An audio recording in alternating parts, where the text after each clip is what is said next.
ঈদে মিলাদুন নবী তো তার জন্যই যে সিরাতুন নবী মানে, আল্লাহ রসুলের আদর্শ যে মানে সেই বলতে পারে যে আমি ঈদে মিলাদুন নবী পালন করার হকদার। কিন্তু আজকে সমাজের মধ্যে শাহজালাল আমিনীর মাজার সহ বড় বড় মাজারে, আমি মাজারের বিরুদ্ধে না, উনি যিনি কবরে শুয়ে আছেন উনি হয়তো ভালো মানুষ, কিন্তু আপনি ওনার নাম নিয়ে গান বাজনা করছেন, গান্দা টানছেন, নারী পুরুষ এক জায়গায় ভণ্ডামি করতেছেন, এগুলো কোন হাদিসে কোন কিতাবে আছে? কোথাও নাই। এজন্য আজকে আবুল আহাবের স্বভাব আর এই ভণ্ডদের স্বভাব প্রায় এক।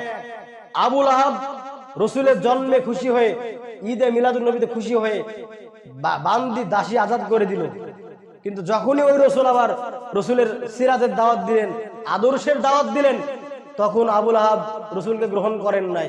আজকে সমাজের মধ্যে যারা এই ঈদে মিলাদুন নবী পালন করে, দেখবেন ওরা শুধুমাত্র রসুলের নাম ভাঙিয়ে এই মানুষের কাছে